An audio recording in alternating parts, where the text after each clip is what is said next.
Topping the news at 5:30, it is Juneteenth, marking the day Union soldiers arrived in Galveston Beach, Texas, announcing the end of slavery.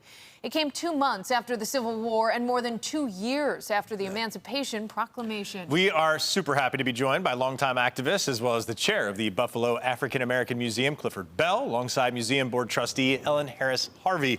You guys, thank you so much for joining us. We appreciate it. Pleasure to be with you. So glad. Thank you. Sir, we have talked about this in years past, but I want to bring it up again because you cannot say it enough, I think, and people cannot hear it enough.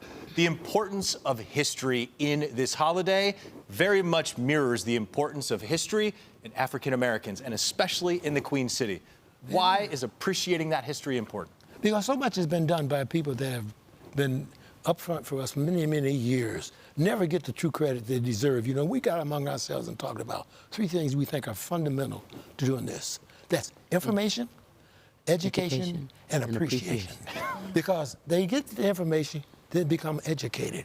And we are not enough talk about what we've done, what people before us have done, what our ancestors have done. It's nothing to be ashamed of. You know, there's been a big move on now to kind of quell African American history. If they quell African American history, they're not going to be dealing with American history. Right. Yeah. More than quell, but I think they're trying to erase some of our history. And that is something that we all need to make sure that we educate our children, because they're our future. And this is one thing that BAM tries to do in February with our Black History Month tours, is to make sure people know about our Black history across the region. Okay, what is BAM? Buffalo African American Museum, which was actually created by Brother Bell. It is something that came to our attention, and what we want to make sure is that we are available to go to these various places and get this information. But it would be more attractive if the information was related to us directly. So if you don't know enough about African American history because you don't care to tell yourself just what it's all about, without it, there is no American history, period. That's right. And this that we're talking about today, specifically, 2.5 years lapsed before the Major General Granter told the people in Texas, That's right. Galveston, Texas, that it's already been approved, it's a message. So for 2.5 years, the slaves were unaware that they were free. And you know, free means what? When you have someone that's been enslaved for 250 years, and you say, okay, folks, see ya, you're gone. So we lost about 12 generations of people because of a lack of availability, information, and just the cooperation of people who should have been more sensitive to our concerns. And we need to be more proud of what we have done. Yeah. Yes. Well said. The other thing I think that's important that we really want to get across to people is there are places, we're talking about the importance of history. There are places, innumerable places across Western New York, but especially in the city of Buffalo, and especially the areas we're talking about where people can go and witness that history. Absolutely. And a lot of it is living history. Tell us a little bit about this pamphlet that was done by Buffalo Niagara, right? Yes. This is a beautiful pamphlet. And if you talk about where you want to find history and experience it, this is a thick pamphlet. There are many places. Let's talk a little bit about that. Yes, so Sandy White actually produced this pamphlet, and we just got it hot off the press on yesterday, right after Juneteenth. So I'm so thankful that it was completed for the upcoming 50th anniversary of Juneteenth next year.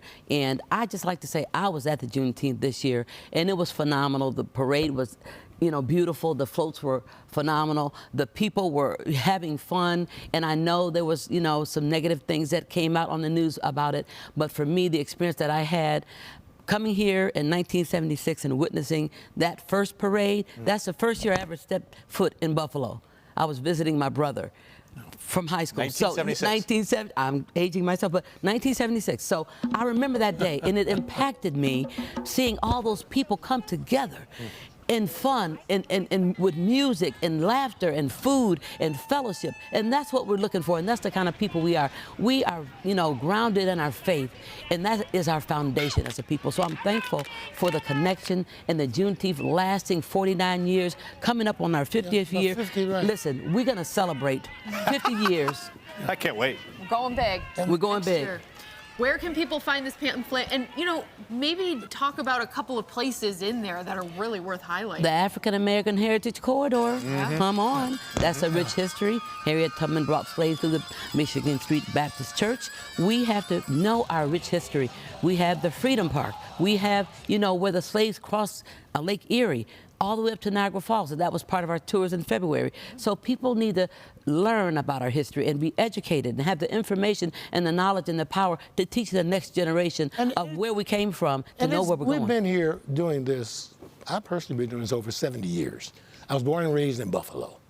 And the idea of having this, the BAM, and the other things that are going on are cooperative things. We want people to understand we're all trying to achieve the same goals. It's like a dream.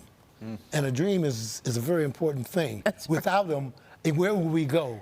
Because Lincoln Hughes says, without a dream, you were like a broke-winged bird that cannot fly.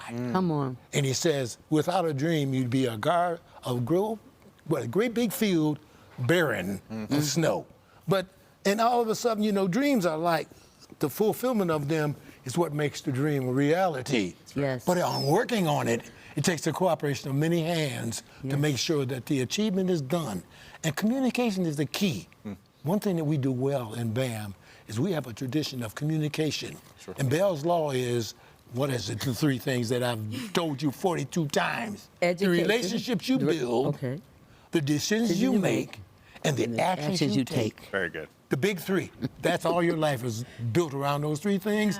Whether you're in the studio or on the field playing baseball, wherever it is, you need relationships to grow. And if we're all thinking about the same kinds of things, fairness, equality, and opportunity, that's what we need to be talking about. You said it's an effort that takes many hands, and these are 4 hands that we are very lucky to have in this community. We're pleased that you're giving us Thank this you for what you opportunity. do. Thank you. Thank you This is both so very important. much. Thank you. Yes. Thank you. Guys, have a great day. Brother Bell, Helen, we appreciate it.